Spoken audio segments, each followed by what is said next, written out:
It's 50% TV club instead this episode. Look, we had TV to based on a ride the book. wave. We had to ride the wave.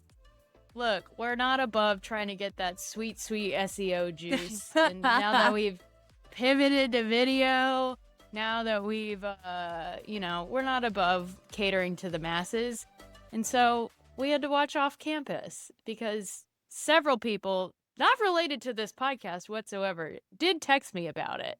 So Yes. here we Yes. are. Well, having watched.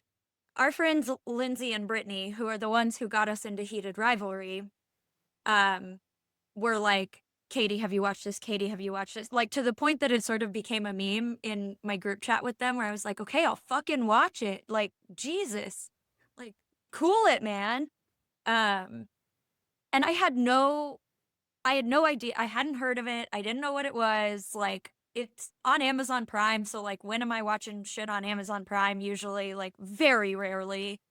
And so I didn't realize it was based on an Elle Kennedy series. And I've read a bunch of Elle Kennedy, but I actually haven't read this series because I've read most of her, like, I've read most of her, like, not even most. I've read a bunch of her, like, sort of new adult books of, like, recent college grads, but I hadn't picked this series up because they were in college. And so it felt a little younger than the age group that I, like, normally like to read about, which, obviously on this podcast, we've read, like, help. We read Icebreaker. Icebreaker, thank you. That's what I was trying to Icebreakers? do. Icebreaker, singular. Hannah Grace, yeah. Hannah Grace, singular, Icebreaker. So I'm not unfamiliar with it, but also, like, Elle Kennedy has, like, so many books that I was also just reading new stuff as it came out rather than trying to go into her, like, back catalog. And for me, I don't think you've read any Elle Kennedy, have you? Nope. Yeah. For me, she's a very, like, I kind of put her in the realm of, like, a Tessa Bailey in that, are they gonna be the most insightful, thoughtful, deep books? No. Are they pretty much always a good time? Absolutely. Like, it's candy, it's light, it's like a brain break, it's fresh. So, like, the books of hers that I've read, I put them kind of firmly in that category. So I haven't really felt the need to be like, let me, like, dive deep into Elle Kennedy's back catalog. Yeah, the Elle Kennedy extended universe, what have you. Yeah. So yeah, Off Campus mostly is involving The Deal, which came out in 2015. So longer ago. 11 years ago. So Yeah. a good bit Certainly ago. longer ago than I was expecting when I went back and looked, like, oh, when did this come out? Right, because we're really in this, like, not even renaissance, but, like, we're in this, I don't know, maybe a golden age of romance adaptations coming to streaming. I wish more of them would come to, like, theaters, but hey, we'll take it, I guess? The book, great casting. Books, great casting. Books. Yeah. And I think to those, there's kind of a, like, swing for the fences sincerity of them where, like, they didn't really know that they were gonna be hits.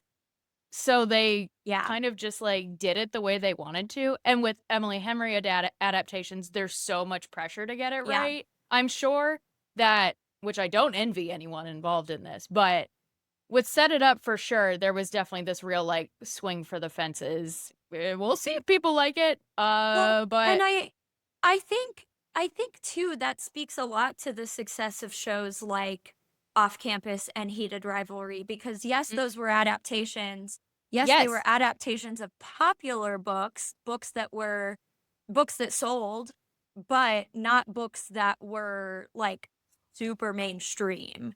You are so right. Yes. And so I think that's kind of where these shows maybe hit like perfectly in that in between of, like, picking these books or these series or these universes that are, like, known to enough people that there's a built-in audience there that will already watch it, but we're probably not expecting it to become, like, a cultural phenomenon.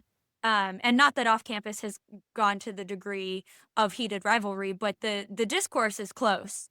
Um, Mm, mhm. and you know what? I'm sure there are like real Elle Kennedy heads, real Rachel Reed heads who hate the casting in Heated Rivalry or hate the casting in Off Campus because they pictured these people a certain way, but we didn't go into those with any preconceived notions of what these people were supposed to look For like. sure. Yeah. Yeah. So Like I read yeah, Heated no. Rivalry after, and then I just pictured them as the actors. I know, but I also don't I'm saying this as somebody who did not read the books. How can you hate Mr. Hudson and Mr. Connor? I will not accept any Connor story Yeah, slander, of course. And I but do think that but yeah, I get like the idea of like, yeah, he was good, they were good, but it's not who I pictured, which is what I'm hoping happens with Beatree. right, as a book that means as much to me like as Beatree does. That's where I'm going into it with such fuck, not the frat guy, but and then there is, to again like your point about there is the sincerity of like I did like in the first episode of Off Campus I was like, okay, I don't know, this might be like a little this isn't giving Heated Rival to me quite yet. And then as I Yeah, got deeper into the series, it started to make more sense. But Heated Rivalry, I will never get over how they made that show for like $10 in 20 days.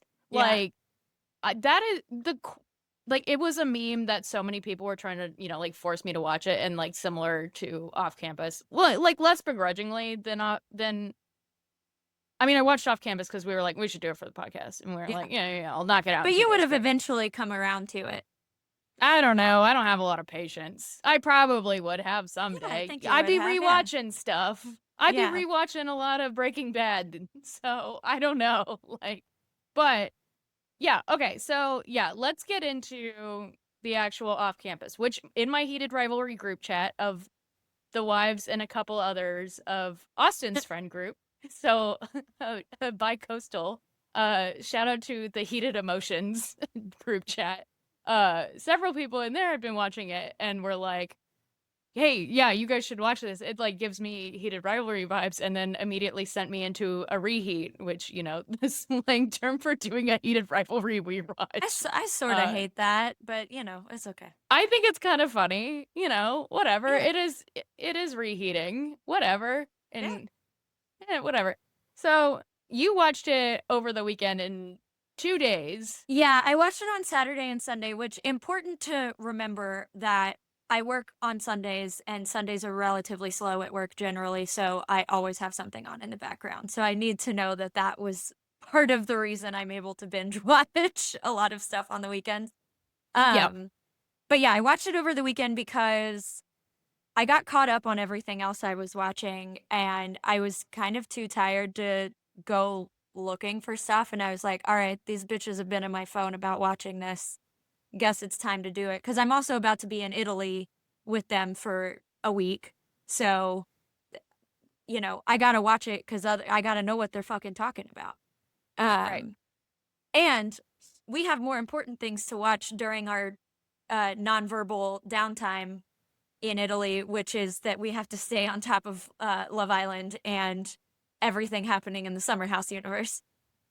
I feel like entering into this season of Love Island, it's like entering into war. Like, I gotta like hydrate. I gotta make sure I'm properly fed, properly rested.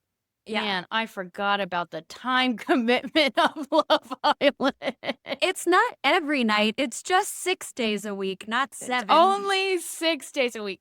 Shout out to the good people at Vulture because they're doing daily recaps now, whereas last year they did like weekly ones. Yeah. And I love a Vulture recap so much. So shout out to those good people over there. I appreciate you.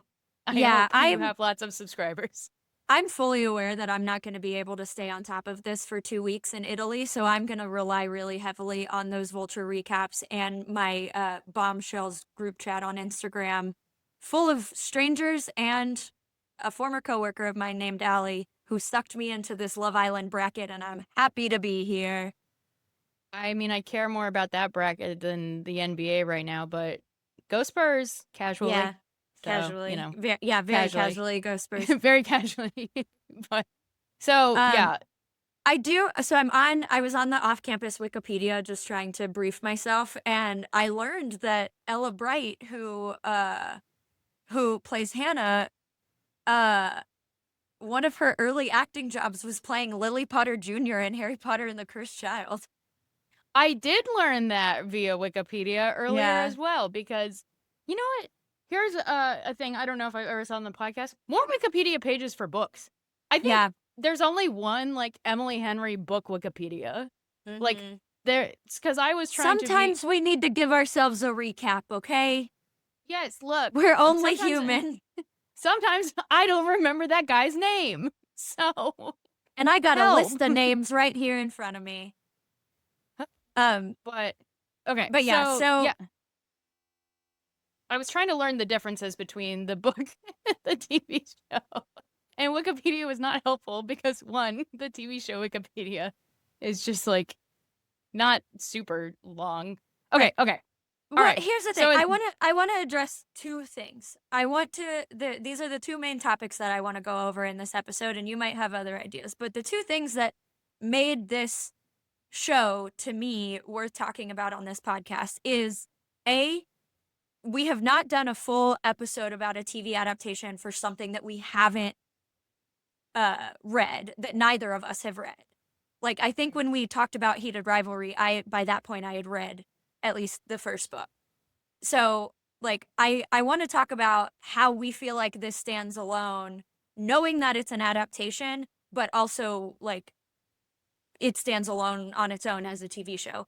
And the other thing that I want to talk about is that I think that this show captures the like vibe of there's like a background noise on your end. Did something just I kick on? I just clicked something. Oh, you have a It's weird something. background noise. Oh, There it goes. it's gone There it now. goes. That Okay. was weird. Oh, Yeah. okay. Yeah. That was Do weird. you hear the Anyway, dogs barking? Somebody just walked by. Or is the no, news noise? it sounded like it was like an AC kicking on or something like that. Oh, it's been It was on. weird. It Oh, Yeah. okay. Well, if it's gone now. Yeah. Okay. Yeah, it's fine. Um, or maybe someone drove by or something. I don't know. But anyway, uh, the other thing that I want to address, which is that like I feel like the overall vibe of this show in terms of like what it makes you feel as a viewer and how and the pacing and the character like both how the actors portray the characters and how the characters are shown on screen.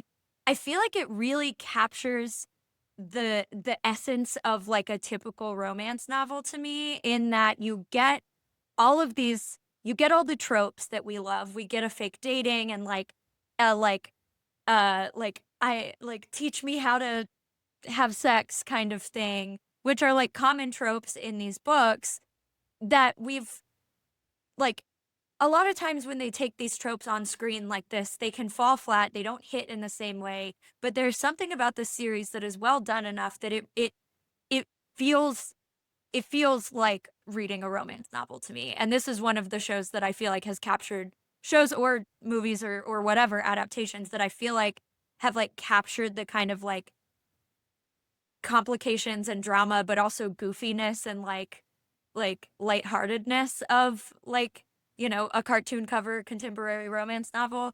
So those are the Yeah. two main things that I want to address here. So whichever one you want to talk about first, Okay. let's go I for it. will Yeah, let's talk about the first point because even though I guess on this podcast we are mostly book critics, at the end of the day, we are culturistas. We are good cultural Yeah. critics. We know when something is good or bad, and even if it's bad, we might still like it. That's fine. So, And we know the w- difference between something being good and us liking something. yes, we do. We promise. We watch a lot of Bravo. It's fine. By the way, Rhode Island, great. So, good and bad, Truly. truly. So, okay, for off campus for me, I went in. I will say, I think, like, when I started it, I texted you this. They gave Hannah a fuck ass haircut, They and it did. was immensely distracting. But so I think the first two episodes, you know, where it's like kind of finding its feet and you are learning about the characters, it's kind of like in that in that kind of rom-com sense. it does take a second to, like, buy in whether or not I care about these people. And I think it did a good job of actually pretty quickly making me care about these people, whereas it was, like, probably partially through episode 2, and I was like, "Okay, yeah, I'm buying into." I do care about Hannah, I do care about Garrett, I would like their romance to succeed, I like all these side characters, and I'm happy to see them on screen. There is no one who immensely annoys me. I think Right. it's pretty well acted. The budget at times is giving definitely shot in Canada, but that's fine. Not a problem. So was Heated Rivalry. Uh, and I think in terms of a rom-com that I went into knowing it was an adaptation as a series, 8 so it's 8 episodes. I think I think the pacing was actually admirable into where I thought we were gonna be 6 episodes in, and Yeah, they were still not gonna be together. I agree. And that was going to frustrate me. And so then when it's, like, by the end of, I think, like, episode 4? Right. Or They're, like, together right, very because beginning of they 5. because they fool around or she asks him to give her an orgasm at the end of episode 3, and so then they fool around in 4, and then that's when, at the end of that episode, that she shows up at the rink and plays and sings, the Foundation's song, which was so sweet. Right. Yes, I that was love a cute. grand gesture from a girl. I love I that. know. I was Yeah, like, Girl, how'd you lug your whole keyboard up there when you don't have a car and I you're on know. your bike?" But whatever, it's fine. Balanced across the handlebar. I think there were points that were also very beautifully shot where we would get, like, split screens of them at points. Yeah, Um, I, was surprised to see her friend Allie's boobs, like, within the first 20 minutes of the show for kind of I no know. reason. It's like, "Oh, okay, so it's that kinda show," but then we never see Hey, Hannah's boobs. we get bookended with nudity on this show. We get boobs at the beginning and then 3 flaccid dicks at the end. No, I if I ever got to run, like, rom-com trivia for some reason, I would make my question, we see 3 penises at the end of Off Campus. How many are circumcised? And the answer is Ding, 0. ding, ding. All 3 of them are uncircumcised, which Abby, is you texted me this what, like, yesterday, and I was like, "I yeah. didn't notice because I was so shook that it was even happening that I didn't even clock it." It's funny enough that it's extras. They're not even any of the characters that we know. None of the actual characters had to do any full frontal. Um, the statistical improbability, it feels like, of having 3 Yeah, uncircumcised peni in a locker room. Any men who listen to this podcast or anyone with a penis who listens to the podcast and can correct me, please do. But it feels improbable. I don't know. it I does. skipped back This to also could be confirm. it could be a regional thing, maybe. All do Canadians get circumcised I don't know. as I don't know. commonly as I'm just Americans? throwing it out there No, as a no, it's a fair assessment. yeah. Um, I'm also trying to think of the last rom-com series I watched in terms of like a comparable thing because I mean, probably the only thing I can really compare it to is Heated Rivalry or, like, would this isn't a rom-com, but, like, Tell Me Lies, which is a drama, and it's, like, a multi-season show based on one book. Um, sure. and And this Heated did sort of Rivalry. feel spiritually similar to Tell Me Lies in the way that they adapted it. Obviously, Tell Me Lies is a mind fuck, and fuck that fucking show. I loved it, and I'm so glad it's over. I am click clack click clack. I'm re-looking up how many episodes are in Heated Rivalry because it is a tight 6? 7? 6. 6. Ah. Okay. I was about I to knew say it was tight shorter, 4, I which couldn't is remember, yeah. right. Which did feel very expertly condensed, despite Mhm. I remember when it ended, and weirdly I saw it doesn't, like, matter in the grand scheme of things. I, like, saw the very ending of Heated Rivalry before I saw anything else of it, like the last Mm. scene where, uh, Shane is talking to his mom, and then Mhm. he and Ilya like leave the cottage, and it does feel like very weird and kind of like it ended. So, but in terms of pacing, otherwise, I would say it's very expertly paced. Yeah. Or I don't know. I say we're good cultural critics. I'm not a film critic or a TV critic, or they don't pay me to do this, but Y'all I would listen to say this for our opinions. our opinion. That's my opinion. I thought it Right was or well wrong. paced. Right or wrong, I thought it was well paced, especially in terms of the romance between Shane and Ilya.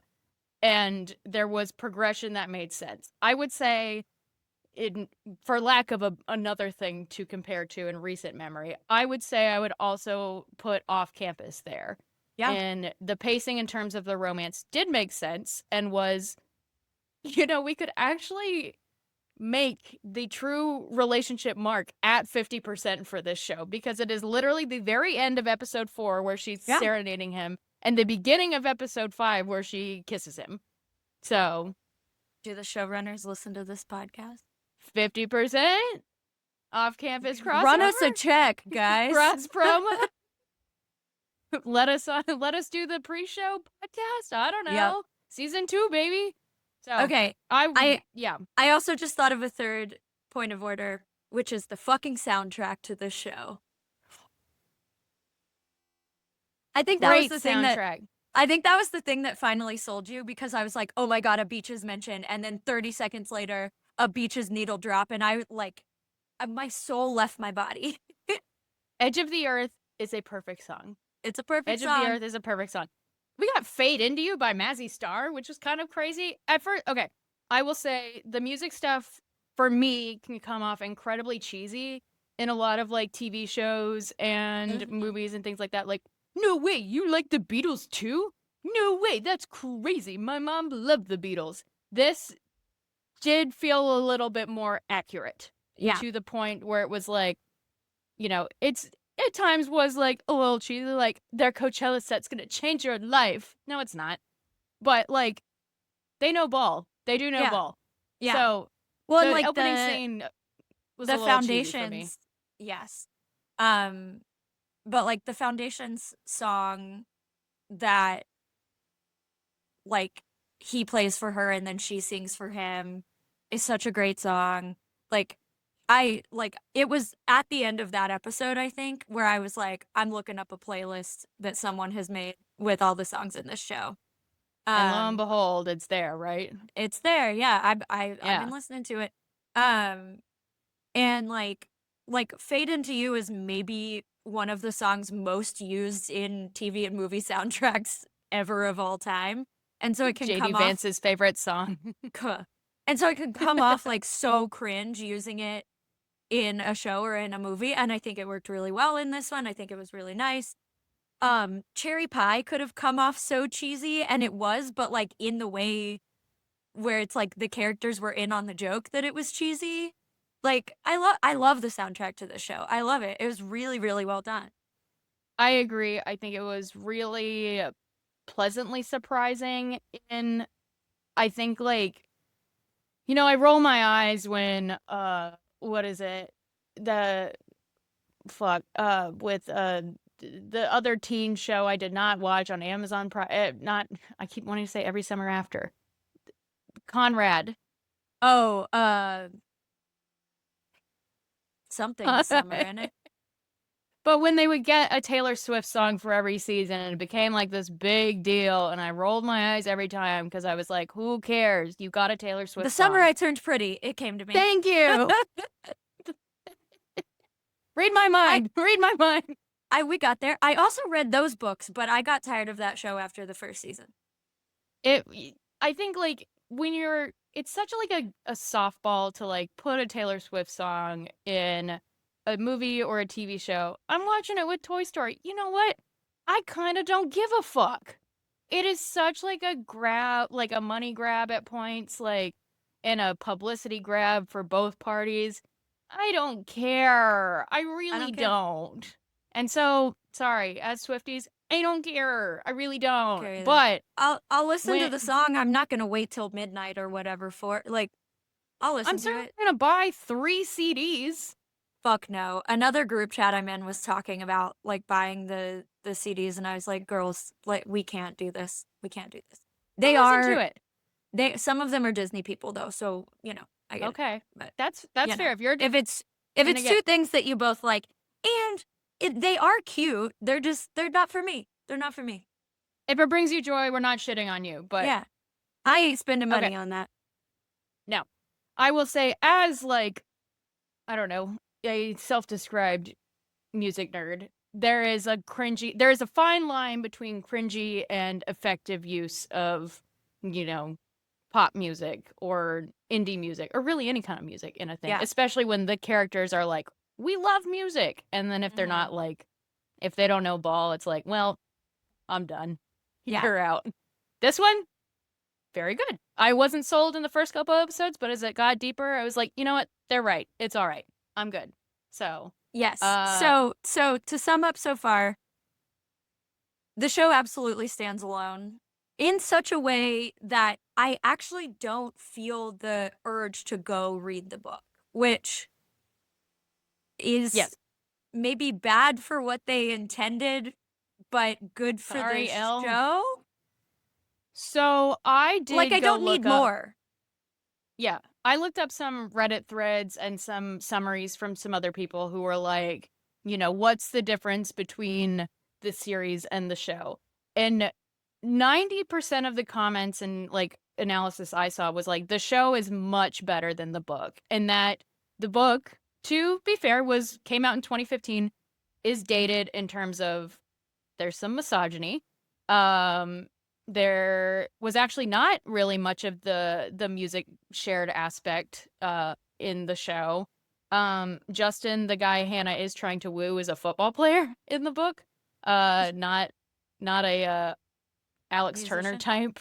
Yeah. So yeah, not a I fucking pretentious hated that musician. guy in the show. Dude. I When he was fucking talking hated about that that guy. song, You're So Fucking Gorgeous, that song, which I fucking hate that song. I'm so sorry. It's so annoying. And he's like, I'm mad I didn't write it first. It was like, you should be happy that's not on your conscience. That song is dumb, nor Yeah. is it that good. So this is where I get to Yeah. be pretentious about that pretentious person. But that song is dumb. So, you know what? Yeah, I hated that guy. I They will did a good job of making us hate that guy, that's for sure. Okay, another point of the music, the performances in this show were good. Hannah's Yeah. like final performance with her original song, it So was a good. good song. Yeah. I was like, I actually do want to listen to this. This is believable. It's a good song. It reminded me of when we did the Ashley Poston book where they did have the like original song and we were like, it was Ashley, bad. girl, love you, but woof. That song was Um, bad. yeah, it's And clear whoever was behind the music for this show, like, knows their shit. And it's also like Ella Bright is very talented. So, yes, oh like, my gosh, she was yeah. fuck ass haircut aside, she, which maybe was not her fault. I don't know. I I did not like how they styled it. It was I don't so either. just It strange needed at layers or point. something, It was just really heavy like a curtain on bang her. or something. I don't know, Yeah, some kind yeah. of movement. Also, similarly to Heated Rivalry, excellent soundtrack. So Yeah. Heated Rivalry had a masterfully done soundtrack. Yes. Of I've said it on this podcast, I'll say it again. I strive to the cultural relevance of whoever put My Moon, My Man on the Heated Rivalry soundtrack, because my Mhm. God. Uh Mhm. so um so yeah, I It how stands okay, of alone. all it stands alone. I do not need to read the books.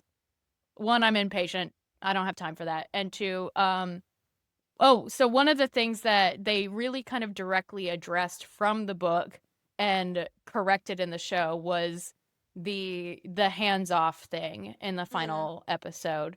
So in the book, he does implement like a hands-off policy on her to where I guess either she tries to talk to like, Hannah finds out that or tries to talk to somebody, tries to hook up with somebody or whatever, and then finds out that Garrett has told every guy on campus to like not talk to her. And in the show, they're like, ew, yeah, why would he do that? That's so misogynist. And then it like in the show, they made it like a misunderstanding where like Yeah. the guys were like, he would lose his shit. And they were like, dude, that's not what he meant though, as their flaccid dicks are out. So like it was funny to, Yeah, like, that's see nice. them. It's a nice Yeah. little update. Yeah, and then another one of the books in the series deals with Allie and Dean. So I don't know, like, Mhm. how much overlap, of course, is in the deal versus, like, in the Right. show. Like, there might not be any Allie and Dean in the deal. But oh, also, we got 2 alums of the Pit on this show. We did. 2 We did. of Allie, who played Jenna for season 1, that girl Mhm. who overdosed, and then Mateo, who was a nice surprise. I didn't know he was in this, and then I got in, Yes. was like, "Hey, that guy. Aw, I'm glad to see him Yes. getting a lot of work." He was So, a nice surprise. Although it was really distracting that his name in the show is John Tucker, because I just kept thinking about John Tucker Must Die. But, I know. What can you do? that's for the millennials in the room. Y Um, but yeah, so, yeah, the other which we've touched on this a little bit, but, like, I think, like and I don't know if you felt like this, but I feel like, yeah, the tropiness of it, like, they kept the, like, kitschy, cutesy, like, candy pieces of these romance novels that we like the silly fake dating thing that you're like, "This will never happen in real life." The, like, "I've never had an orgasm before, show me," like, shit that doesn't happen, that I feel like is really easy to lose or get written out in an adaptation because it feels so off the wall and unrealistic, and because it's also hard for that sort of sentiment sometimes to, it's easier to put it on the page and spell it out for people than it is to, like, subtly, like, beam it through your TV screens. But, yeah, I think this did a good job of, like, capturing all of the silly tropey things that we love about, like, her singing, Cherry Pie, them at Drunk Shakespeare. That is, like, such a quintessentially, like, contemporary romance novel, like, shenanigan. That's a classic shenanigan, the Drunk Shakespeare thing. Um, and, again, we don't know how that was represented in the book, or if it even was in the book or if it was a new thing. But I feel like Thanks for they had all enough of those little shenanigan-y things that are like, "Yeah, this feels like these books that we love." for sure. I can tell you Drunk Shakespeare was not in the book because that wasn't the Oh. handy list that I found. Hmm. So yeah, to your point, I think they did do a good job of, you know, adding to the source material to make it feel, like a modern cartoony rom-com cover that we love. Lots of things about it did remind me of, like, Icebreaker, not just because it was a Mhm. hockey romance, but that, you got dudes living in a frat house. They're all on the hockey team together. And I'm sure Hannah Grace read the deal. I am sure of I'm it. certain. That's Yeah. fine. Yeah, that's fine. Like, they're different stories. Whatever. Yeah. Like, they're tropes for a reason. It's cool. I don't care. But yeah, to your point, I think there were a lot of those shenanigans where I think it's easier for me to suspend my disbelief in a book. Like when they were doing, which I did love the drunk Shakespeare stuff. I thought it was really funny, but I was also like, this would never be a sanctioned school event. They're on No. campus. That's not allowed. So, No, but I loved it because I was watching it and I was texting Brittany and Lindsay, who got me into watching the show, and I was like, "I wanna go to Drunk Shakespeare. This I looks know so it did fun." it did make me want to go to drunk Shakespeare, which does happen in Austin and Houston and probably in whatever city you're into. It So, does exist, and I feel like like, Drunk Shakespeare is, like, just at the intersection of our interests. English yeah, I nerd, I know it did drinking, make. Renaissance fair vibes. All right, great. Sign me up. All I'm our in. favorite Sounds fun. things. Sounds fun. I'm in. Ugh, yeah. And then like some of the like kind of the gossipy character of Jules, like that Mhm. was kind of a trope too. It's like you kind of have Very this much so, outside yeah. like straight Gossip person, girl gossip figure, yeah. girl, yeah. When I said straight person, I mean like straight man, straight Yeah, woman, but yeah. Jules being non-binary. So, uh I realized that made it sound like I was trying to present them as being straight Yes, no, as I knew when what they you are meant, I knew what clearly you meant. anyway, haha. So yeah, no, I think they did the tropes felt like good homages to these book tropes that we love without Yeah. being, you know, I guess too like goofy at points. Yeah, I it don't was know. a lovely, like, accurate representation of the genre, which I really appreciated because it came off that, like, you know, you can tell when the people who make these shows or movies or whatever are actually fans and consumers of the media they're making this from. And, like, I think that comes through in, into All the Boys, certainly. I think that's another series of movies, that really captures the feeling of, like, a YA, like, romance novel, and you can tell that the people who made it are fans of the genre, um, which is why I yet have hope for Beach Read because of Yulin, so I don't have any qualms about the writing of it. That doesn't worry no, me me at all. neither. I'm not worried Yeah. about that at all. Having No. read that after we read that book, like, I have no qualms about it. Right. I'm not worried about that. I'm not worried about the script. I did she do People We Meet on Vacation script too? I don't remember, let me see. Yeah, Click now I clack. can't remember. Click clack, click clack. Every time we do that, I think of click clack moo, cows that type. I know. That picture, but click clack, click Oh, clack. yeah, it was her. Okay. So, yeah, I have Okay. plenty of Okay. faith. Yeah. Yeah. Plenty of faith. Uh yeah, so yeah, I have no qualms about the writing. It'll just be the casting. But again, Tig Notaro, I'm Yeah, very excited about. prove me So wrong. prove me wrong. Like, I'm asking. please. Yeah. I want to be proven wrong. So I will say one thing that did kind of throw me off in the beginning, and maybe it's just that we don't read a lot of college romance either, is that it was kind of odd to like watch these 21-year-olds, presumably. Uh and Hannah, the actress who even though we've mentioned her name is now escaping me. I'm sorry, Celebrate. what's her name?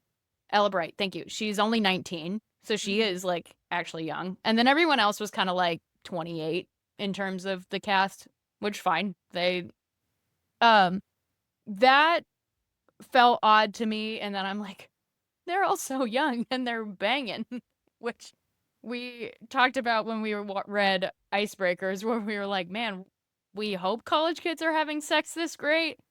But I Doesn't don't seem really wanna be likely. privy to it. Right. So once that like took a little bit for me to come out of. Yeah. Two things with that though. Uh, that boy's college house, way too nice. It is way too clean. Their rooms, There should they had be, bed like, frames. things falling apart. Yes, there should be beer cans everywhere. There should be bugs. It should be disgusting. I don't Yeah. really care because I don't want to see that. Facial hair in the sink. Just not reality. Not reality. Also, they had a clawfoot tub in that house. That was Ain't no crazy. fucking way. Ain't Although no I did fucking okay, way. I will say I really loved that. I don't know if that was purposefully a Friends reference, but I I did know. like That it. was cute, though. It was cute. I did enjoy that scene. It was fun. Yeah. Uh, Related to that, Allie's lingerie collection.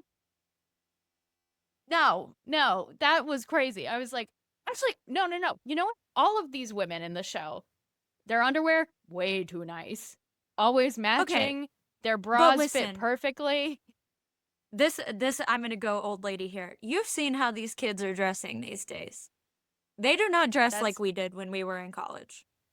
No. We were at the club in yeah, business casual. not me. You were at the club in business I was at the casual. I club was in 6 years business later. casual. I was 6 years later. Yeah, I was at the club. Probably this. Well, I was at the club in my Top Shop floral print sock boots. there you go. For sure. But actually, not all that much different than me at the club right now. But Yeah. I But definitely we did not weren't we have. weren't wearing, like, slutty little crop tops and stuff, which, let me be so clear, college kids wear whatever you want. But Yes, I'm gonna say I'm not taking the lingerie out of the realm of possibility based on how we see the youths dressing now. so fair. Yeah, I don't know. I will just say that my lingerie 12-year-olds are collection using in Drunk Elephant. college, The college kids can have lingerie. they've got the agent provocateur Yeah. in their drawers, whereas I had a drawer full of Target underwear and Calvin Klein bralettes that I should not have been wearing as somebody with triple D breasts. So See, Womp college was womp. before I really had boobs, so I was in like airy bralettes. I didn't develop until later in life. Well, I look at got you boobs in my now. 30s. I know. Now these things. Whew, I gotta I don't control want these to hear bad it from boys. you. Yeah, yeah, yeah. Whatever, whatever. I can't wear certain dresses anymore. So Yeah, that's I true. don't remember I think to be fair to you also, I think I was a D back then and now I'm a No. card carrying member of the Triple D Club.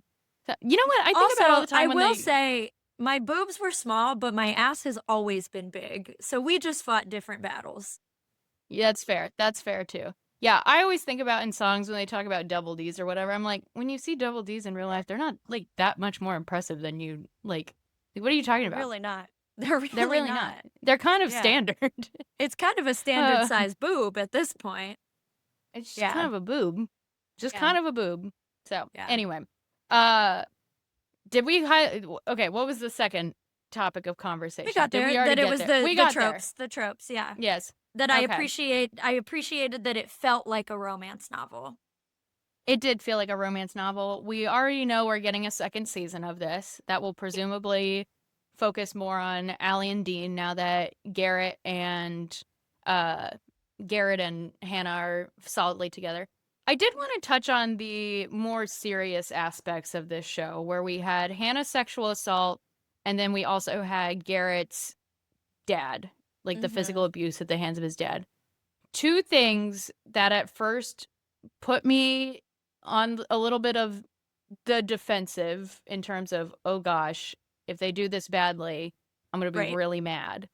And then I actually thought were handled very nicely I in agreed. with a lot of sensitivity at points and like some drama, to be fair, but it is a TV show. And it got me thinking about how, you know, I kind of forgot that in teen shows there is very often a storyline as somebody who has been assaulted. Yeah. And while those storylines are not always successful, I did forget about the commonality of them. And I Yeah. did forget about the honestly, like, what's the word? Educational value of them at Mhm. points. In that when we talk about, and we'll put a trigger warning on this episode, where when we talk about I think in more of the understanding of sexual assault and how much honestly, maybe not even how much more frequent, but how much more we've learned to talk about it. There has almost been less of that representation in media Mhm. from this is a realistic representation of one, what happens, and two, how you can kind of deal with it. And I have always been very like I do not want assault as part of my entertainment value, which is like why I Right. will not watch Game of Thrones and probably some other things too, but like that has not I'm good. Yeah. And this I very much appreciated how this was handled from one, a place of empathy. We didn't have to see it, thank Right. God. And that but it was still spoken about in a very clear and direct way. And also, uh, never put kind of, we saw Hannah really wrestle with a lot of guilt in a way that felt very realistic and, um, I don't want to say earned because it wasn't earned, but in a way that made sense that she would Yeah. feel that. And I really, yeah, appreciated that from a show that is, I guess, like geared toward like people more so our age. But it did remind me of like, man, a lot of these shows I was watching, like when I was in high school, did have a storyline like this, and it was not always done very well. Yeah. Or There it was a was lot of also, like the kind of Gossip Girl treatment where it was like yes, just there and then you got all of the horrible parts of the fallout, but none of the like here's healthy ways to that people can move through this or that they can ask for support or ways that other people can support them, which I thought was what I noticed especially was very well done in this show was, like Hannah's friends' reactions, Garrett's reactions to finding out this thing about her, and the way they showed up for her and supported her and instantly believed her, and there was no, like, back and forth, there was no, like, drama in that department, like, there was no drama Mhm. about her, like, telling this to people she trusted, Right. which I appreciated. Right. Yeah, and I think in a way that we also saw them handle Garrett's trauma with his dad in a similar and also sensitive way where we also didn't have to directly see it. We would see the effects Mhm. of it, but I didn't have to turn on my TV and know I was gonna, like, relive this aspect of his life. Right. And, which contrasting that with having finished Euphoria, where every episode had Nate getting the shit beat out of him, and it became like torture porn. It's like, man, what a breath of fresh air. Um, so I hate watched Euphoria, to be so clear. I was not a fan. But I I kept think up like with the the way, discourse, which I hated, so yeah, we if you would like to talk to me about how Sam Levinson belongs in prison, hit me up. That's all I need to say about that. But I think no, I think as as after school especially as like some of that stuff can sometimes come off, I think this did a really good job of threading the needle of like, again, this is like a show for entertainment, but like you also hope people who have gone through those situations are watching this and hopefully feel seen. feeling seen, but also, you know, under at least knowing that there's hopefully or seeing that there's empathy behind it too versus Yeah, like, I don't know. I've been getting TikToks about like how Pretty Little Liars, like, man, 15 years ago, and that show was crazy.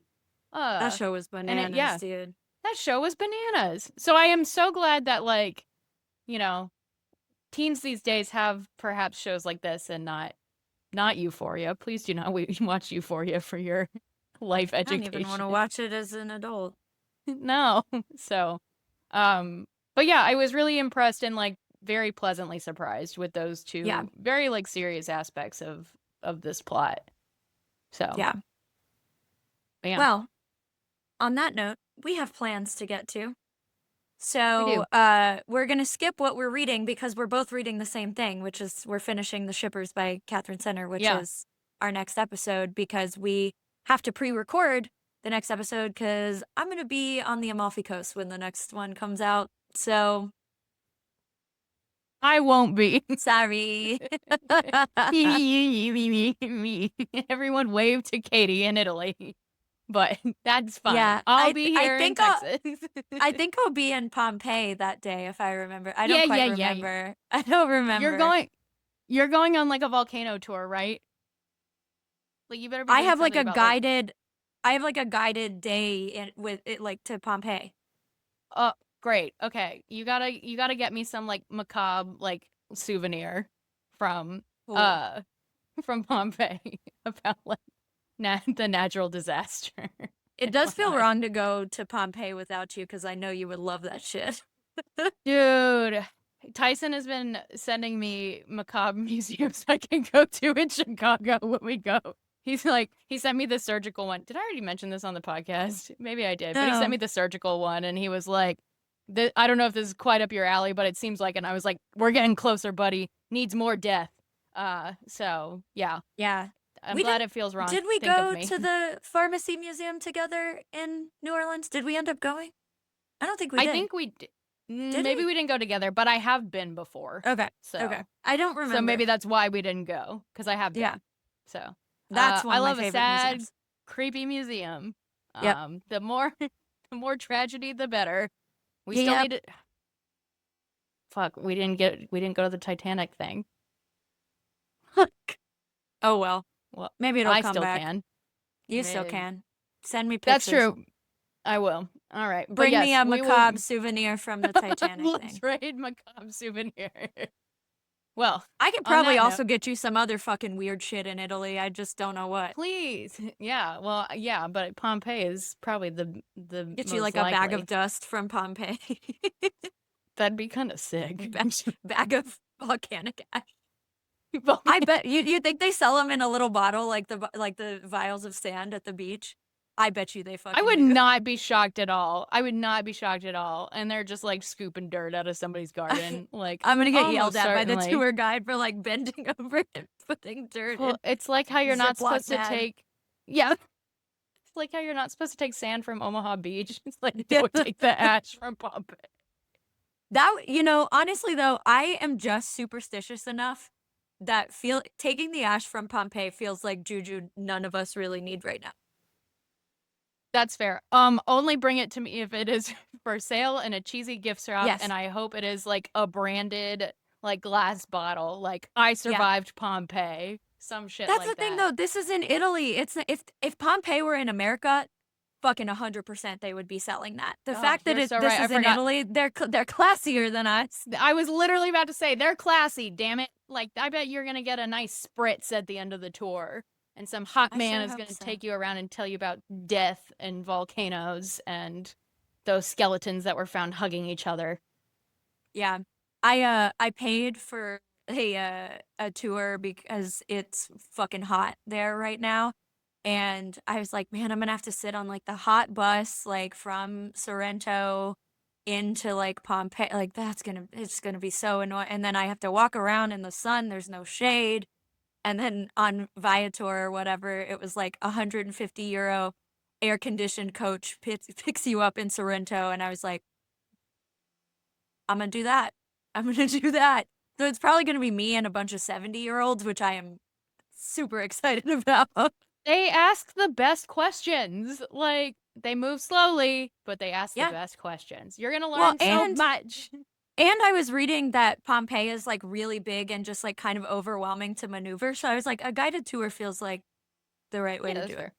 Yeah. Yeah, I agree. Anyway, um, okay, well, I'll pick you up in like 15 minutes.